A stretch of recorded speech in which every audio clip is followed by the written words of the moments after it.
जय हिंद दोस्तों। अभी हम बरेली जंक्शन पे हैं और बरेली जंक्शन से आपको पेट एग्जाम जो है उसका रिव्यू दिलाने वाले हैं कुछ ऐसे दोस्तों के जो पेट एग्जाम देने आए हैं। और हमारे पीछे आप देख सकते हैं कि ट्रेन लगी हुई है, लोगों को चढ़ने में कितनी प्रॉब्लम हो रही है। और वीडियो में हम आपको दिखाएंगे भी, कई जगह ऐसे क्लिप आपको ऐड करेंगे जिसमें ट्रेन में चढ़ने में कितनी प्रॉब्लम लोगों को फेस करना पड़ रहा है। उसके साथ ही साथ ट्रेन में लोगों को किस तरीके से लटक के आना पड़ रहा है, बार बार ऐसा रिस्क लेकर के कि मतलब अपनी जान पे खेल करके लोग अपने एक जगह से दूसरी जगह, जैसे अपने होम टाउन से स्टेशन तक जहाँ पर एग्जाम हो रहा है वहां पहुंचने के लिए, और अपने एग्जाम देने के बाद अपने होम टाउन पहुंचने के लिए लोगों को कितनी समस्याएं झेलनी पड़ रही हैं। तो इन सब चीजों को हम आपको वीडियो में दिखाते रहेंगे और कुछ लोगों का रिव्यू लेंगे जो एग्जाम देने आए थे, उनको क्या क्या प्रॉब्लम फेस करना पड़ रहा है और क्या होना चाहिए अगर एग्जाम ऐसे इस तरीके से हो रहा है तो क्या सुधार होना चाहिए और क्या सुधार अभी नहीं है, क्या क्या प्रॉब्लम फेस करना पड़ रहा है। तो हम आपको वीडियो में रिव्यू दिलाने वाले हैं।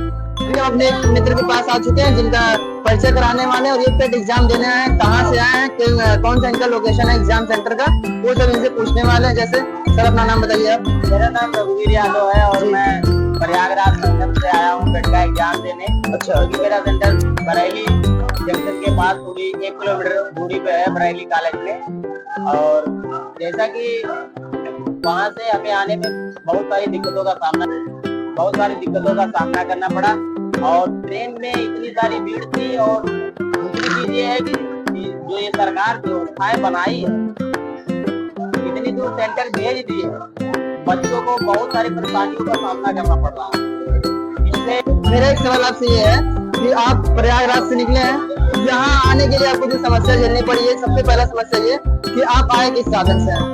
मैं ट्रेन से आया हूँ। ठीक है। ट्रेन में मतलब आपको सीट मिली या नहीं मिली? मैं ट्रेन में खड़े होकर आया हूँ। हमारे साथ के जितने भी बच्चे थे सब खड़े होकर ही आए हैं। कोई बच्चा यहाँ तक कि बेहोश भी हो गया था। इतनी गर्मी, इतनी उष्मा थी और बहुत सारी दिक्कतों का सामना करना पड़ा। कुछ बच्चे लटक के भी आए। हाँ। और क्योंकि 432 किलोमीटर कम नहीं होता है, इतने में एक से अच्छे युवा की हालत गड़बड़ हो ही जाएगी। अब आप यहाँ पहुँचने के बाद बरेली जंक्शन पहुँचे, बरेली जंक्शन से आपका जो एग्जाम सेंटर था उसकी दूरी कितनी थी? लगभग 3 किलोमीटर। और वहाँ जाने के लिए आपने कौन सा साधन सेलेक्ट किया? मैं टैक्सी से गया था। टैक्सी गए। टैक्सी वालों का कुछ रवैया आपके साथ कैसा रहा? टैक्सी वाले का रवैया यही रहा कि जो है वो अपने तरीके से मनमानी पैसे वसूल रहे थे।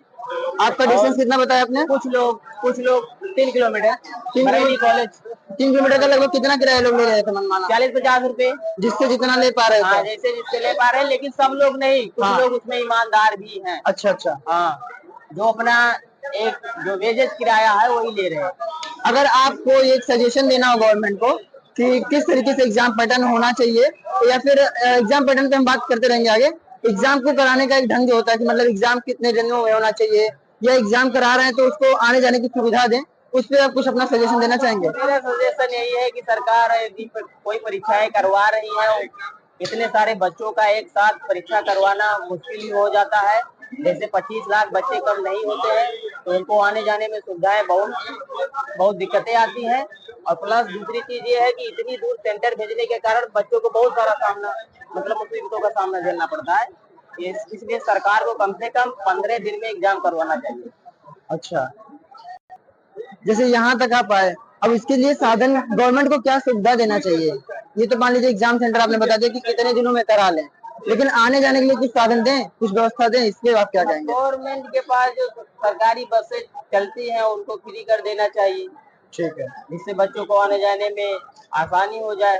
और जो ये सेंटर 432 किलोमीटर 500 किलोमीटर का सेंटर बनाए हैं, इनको कम से कम 150-200 किलोमीटर के दायरे में सेंटर बनाना चाहिए। चीजें और कुछ स्पेशल ट्रेन चलवानी चाहिए जितना होने पाए। थैंक यू सर, आपने अपना बहुत अच्छा रिव्यू दिया। हम आपको अपने दूसरे मित्र से मिलाने वाले हैं। सर आप कहाँ से आए पेपर देने? मैं सुल्तानपुर से आया हूँ। अभिषेक कुमार श्रीवास्तव नाम है मेरा। अच्छा, आपका सेंटर कहाँ था? मेरा ये बरेली में है। अच्छा, सेंटर से आपके एग्जाम सेंटर, जंक्शन से एग्जाम सेंटर की दूरी 20 किलोमीटर था। 20 किलोमीटर दूरी। मतलब आप एक बार पहले सुल्तानपुर से बरेली जंक्शन कवर किए डिस्टेंस, फिर बरेली से अपना इस एग्जाम सेंटर। अच्छा, इसमें क्या प्रॉब्लम आया मेन आप बताइए, जैसे एक सर ने बताया, फिर आप अपना बताइए रिव्यू। मेन एग्जाम यही है कि दूरी बहुत ज्यादा हो गया है और जैसे भैया ने बताया टैक्सियों में है मनमानी जी, टैक्सी वाले को अपना मनमानी पैसा ले रहे हैं। वो भी जहाँ एक टैक्सी में 5 से 6 सवारी बैठते हैं, वहाँ 10 सवारी बैठा रहे हैं, जान माल का खतरा बना रहता है। ट्रेन में भी देखिए बहुत से प्रॉब्लम हो रहे हैं। ट्रेन में भी आप देख रहे हैं कितनी भीड़ है, इतनी सारी भीड़ है, बच्चे लटक लटक के जा रहे हैं, उनको कितना खतरा हो रहा है। सरकार को कुछ स्पेशल ट्रेन चलानी चाहिए, जितने भी अगर ऐसे एग्जाम ले रहे हैं, या तो उसका टाइम लाइन जो 2 दिन में ले रहे हैं उसको 1 हफ्ता या 15 दिन तक करें। अगर आपका जो सजेशन है कि जो एग्जाम सेंटर के लिए साधन दें, कैसी व्यवस्था ये दे सकते हैं? साधन व्यवस्था जैसे स्टूडेंट के लिए कुछ नॉर्मल कुछ 1-2 ट्रेन तो चलाना चाहिए। जब जानते हैं आप कि उत्तर प्रदेश से ही हमारे कितने बच्चे आए हैं यहाँ पर। जी सर, आपसे अगला क्वेश्चन ये है कि जो पेट एग्जाम हो रहा है ये होना चाहिए या नहीं होना चाहिए? अगर होना चाहिए तो किस तरीके से होना चाहिए, नहीं होना चाहिए तो किस तरीके से होना चाहिए? भैया होना चाहिए तो क्या इसमें है कि अब तो क्या नाम है 3 साल, लेकिन इसमें यह है कि अगर आपको केवल लेखपाल की भर्ती देखना है, उसके लिए पेट एग्जाम देने आ रहे हैं, और जूनियर सी और जो लोअर सी ग्रेड सी के जो व्यक्ति हैं वो भी आप देने आ रहे हैं, तो इसमें कोई वो ज्यादा बड़ी बात नहीं है। हम तो यही कहेंगे कि ये या तो कराएं। अब जैसे अगर मान लीजिए पेट एग्जाम हमारा छूट गया, अगर हमारा पेट एग्जाम छूट गया तो क्या हम और भर्ती ना देखें? इससे सरकार को ये सोचना चाहिए कि एक एग्जाम को लेके इतने सारे एग्जाम और आए ना आए कोई पता नहीं होता कि आए कि ना आए। सरकार का मूड है, लाती है नहीं लाती है। एग्जाम में बच्चे परेशान होते हैं केवल।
दोस्तों, हमने अब 2 लोगों से रिव्यू कराया कि एग्जाम जो पेट एग्जाम हो रहा है वो एग्जाम होना चाहिए कि नहीं होना चाहिए, और क्या गवर्नमेंट को सुविधा देनी चाहिए। अब हम आपको बता दें कि ओवरऑल कंक्लूजन अगर बात करें तो पेट एग्जाम अगर गवर्नमेंट करा रही है तो उसका 2 दिन 3 दिन टाइम दे, सबसे पहला ऑप्शन करें, और दूसरी नंबर बात आने जाने के साधन दे। जैसे ट्रेनें, कुछ स्पेशल ट्रेनें चलाएं, बस चला रहे हैं तो बस को फ्री करे जिससे लोग आ जा सके इजीली। और दूसरी नंबर बात, जो एग्जाम पेट का हो रहा है इसमें कहीं ना कहीं एक तरीके से पेट एग्जाम ना हो तो ज्यादा अच्छा, क्योंकि सिर्फ एक एग्जाम के बेस पे आप हमारे सारे एग्जामों का एनालिसिस करेंगे, ये बेटर नहीं है। सपोज करिए कि अगर मेरे घर में किसी की तबीयत आज खराब हो जाए और मैं पेट एग्जाम देने ना आ पाऊँ, तो उसकी वजह से आने वाले जो एग्जाम होंगे, चाहे वो लेखपाल के हों, चाहे लोअर पीसीएस का हो, कोई एग्जाम में नहीं दे सकूं, इसका तो कोई बेस नहीं होना चाहिए। मान लीजिए ऐसा होना चाहिए जो अभी तक हो रहा था कि आप अगर लोअर पीसीएस के लिए इंटरेस्टेड है तो लोअर पीसीएस दीजिए, अगर आप इसके लिए इंटरेस्टेड है तो आप लेखपाल दीजिए, जो आपका इंटरेस्टेड उसमें दीजिए। भीड़ बढ़ने का मेन रीजन ये भी है कि आपने सारे एग्जामों का ग्राउंड से एक एग्जाम बना दिया, पेट एग्जाम। ये कहीं ना कहीं अगर हो सके तो इसको बेटर करिए, और जो आने जाने की व्यवस्था थी इससे बात करने थे, और जो ऑटो वाले पैसा ले रहे थे उन लोगों से रिक्वेस्ट चाहिए कि आप मनमाना पैसा मत लीजिए। मान लीजिए एक बार 2 गुना 3 गुना पैसा ले रहे हैं, कम से कम सही जगह उनको उतारिए। आप मान लीजिए मुझे बरेली कॉलेज जाना था, आप मुझे कहीं और उतार दे रहे हैं, तो उसकी वजह से मुझे कितना प्रॉब्लम फेस करना पड़ेगा। मेरा 14 घंटे का सफर हमने कवर किया ना, उसका कोई मतलब नहीं निकलेगा।